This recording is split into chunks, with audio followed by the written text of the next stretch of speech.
Mambo ni aje? Poa, mambo vipi? Shwari, uko vizuri? Fresh kabisa. Tumekuja kukutembelea kutaka kufahamu kutoka kwako. Wekundu wa Msimbazi Simba mmemaliza msimu wa 2024-2025.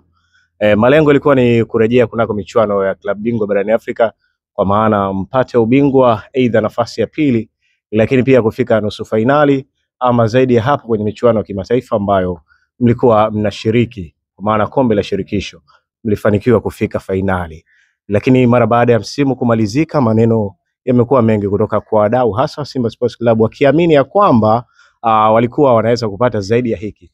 Binafsi maoni yako kwenye hiki kwanza ni yapi? Mlikuwa mnastahili zaidi ya hiki ambacho mmekipata, ama mbaki tu hapa hapa kwenye malengo ambayo mlijiwekea wakati msimu unaanza?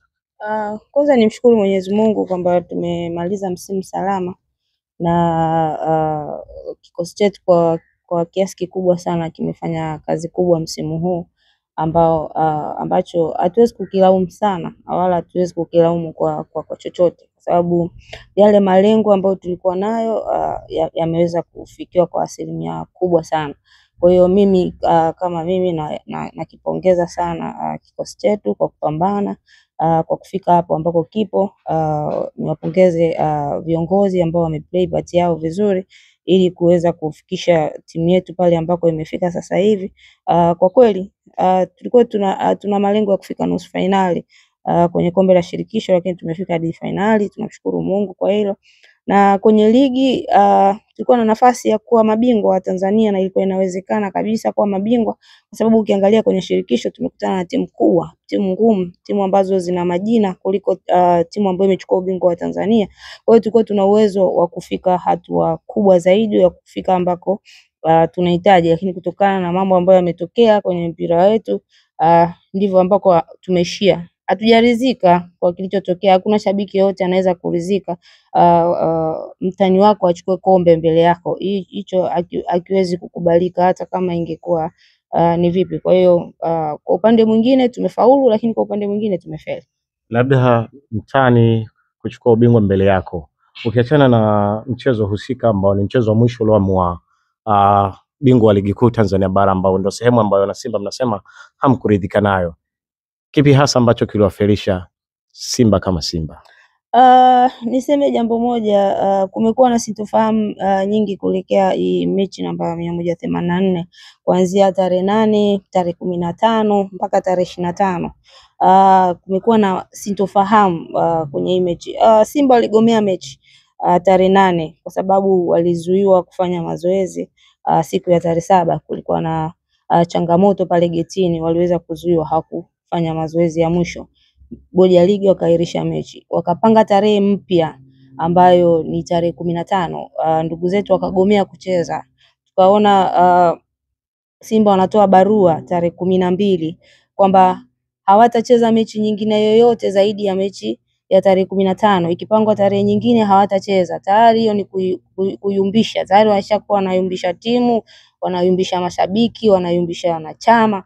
Kwa hiyo tukaona tarehe 25 inatangazwa tena, tunaona sintofahamu mpaka siku ya mechi, watu hatujui kama mechi itakuwepo au haipo, lakini tunakuja kushangaa kwamba baada ya masaa machache Simba wanasema watakuwepo. Hiyo tayari ni kufeli, na hicho tayari kimefanya kwa asilimia kubwa, yani ile mentality hata kama ni ya wachezaji, ya mashabiki, ya wanachama, tayari iko hofu, iko chini. Kwa hiyo kwa kiasi kikubwa tumefelishwa, na niseme tu kwenye hili hapa, huwezi kuwalaumu wachezaji, huwezi kuwalaumu mashabiki ambao tayari wana play part yao kubwa sana kwenye timu yao, na wanaenda viwanjani, wananunua tiketi, wananunua jezi, wanafanya vitu vyote ambavyo vinahusiana na klabu, lakini kwa kiasi kikubwa kwenye hiki si tutawalaumu viongozi wa Simba Sports. Kwa nini nasema tunawalaumu viongozi wetu? Tunawalaumu viongozi wetu kwa sababu wanajua wanacheza tarehe 25, lakini hawakutoa taarifa kuwa wanacheza. Mpaka tunacheza mechi na mechi ya mwisho uwanja wa nyumbani tunacheza na Kagera Sugar. Uliona baadhi ya viongozi wakihojiwa, na hakuna ambaye amethibitisha kwamba tunacheza, ambayo ilikuwa ni Jumapili, maana yake Jumatano siku 3 baadaye kama tunacheza mechi. Hakuna aliyesema, kila anayeulizwa anapindisha. Tumeona tarehe 24 timu yetu haijafanya mazoezi. Tarehe 8 hatukucheza kwa sababu tuligomea kucheza kwa sababu tulizuiwa, ila tulipata chance ya tarehe 24 kwenda kufanya mazoezi ya mwisho, lakini timu yetu kwenda kufanya sasa tarehe 8. Kwa nini watu waligomea mechi? Unajiuliza maswali, hawa viongozi walikuwa wanatafuta kitu gani?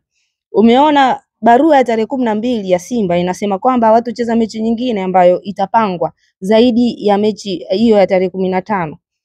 Tunakuja kushangaa tarehe 25 wanapeleka timu uwanjani. Wakati huo hawajatoa feedback yoyote kwa wanachama wao au kukanusha ile barua waliokuwa wameiandika au kusema kwamba ile barua ilikuwa ya kimakosa au kuna chochote ambacho kimetokea baada ya hapo. Hakuna taarifa yoyote. Hiyo tayari ni viongozi wametufelisha.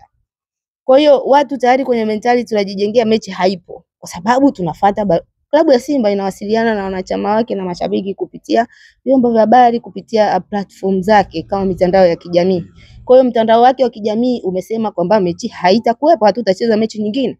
Kwa hiyo watu wamestand na ile kwamba timu yetu haitoenda kucheza uwanjani, na kama kulikuwa na issue nyingine walipaswa kusema, ila hawakusema mpaka imebaki masaa machache. Sasa kulikuwa na usiri gani kwenye hilo?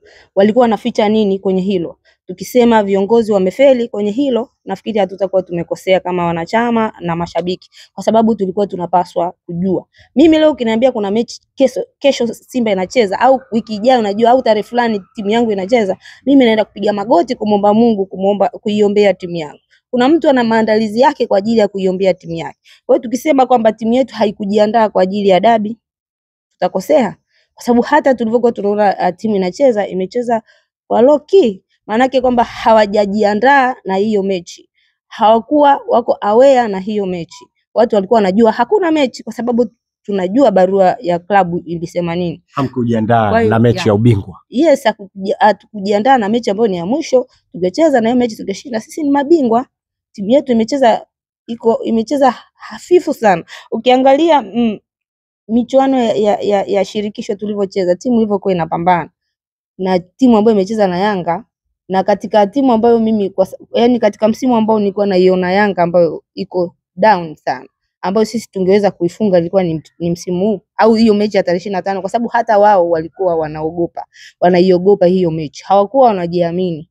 Lakini kwa kweli wamefeli viongozi na wao ndo wamefanya hivyo. Sasa kama wana Simba, unapofungwa na mtani alafu unafungwa mara 5 mfululizo na mtani, manake anafanya vile anavyotaka yeye, na kiongozi huko madarakani pale, sisi tumekuchagua wewe ni kiongozi wetu, lazima tukwambie kaa pembeni, kwa sababu umeshindwa kutupa yale malengo ambayo wakati tunakuchagua mwenyewe ulitaja katika malengo yako ambayo utaenda kuyatimiza, ni lengo namba 1 ni kumfunga mtani. Lakini katika wakati ambao Simba tangu izaliwe mpaka imefika sasa, ni wakati ambao Simba imefungwa mara nyingi tena mfululizo, mara 5 mfululizo, na ubingwa wanabeba. Na ubingwa wanabeba mbele yako. Tayari ukiambiwa kiongozi umefeli, hapo utamlaumu nani?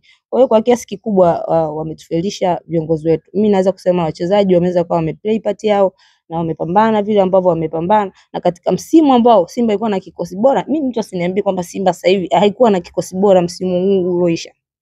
Simba ilikuwa na kikosi bora, ndio maana tumefika finali. Hatukuwahi kufika kwa miaka ya karibuni, tangu miaka ya nyuma huko ya zamani, wengine bado tukiwa watoto wadogo maybe, umeelewa. Lakini niseme tu jambo moja, kwenye hiki ambacho kimetokea kwa kufungwa na mtani, kukosa ubingwa, viongozi wa Simba wamelichangia hilo kwa asilimia kubwa. Viongozi wamelichangia kwa asilimia kubwa. Miongoni mwa watu ambao wanapokea lawama na kumegaika pande mbili, wengine wakisema kwamba mwekezaji kwa nafasi yake, kwa maana Mohamed Dewji ameangusha na Simba kwa sababu ndio mwenyekiti wa bodi ya kurugenzi ya Simba Sports Club. Lakini baadhi ya kundi pia wanakwenda kwa mwenyekiti wa klabu Murtaza Mangungu akisema sisi wanachama ndo tumekuweka hapa ili matamanio na malengo yetu yatimie. Kwa upande wako, malalamiko ya design hii, labda Mangungu amekuwa akishambuliwa sana, lakini upande mwingine wakiamini Mo ameshindwa kutekeleza wajibu wake kama mwenyekiti wa bodi, unasimama upande upi? Mimi niseme jambo moja, inawezekana yote unayosema wewe yako sahihi,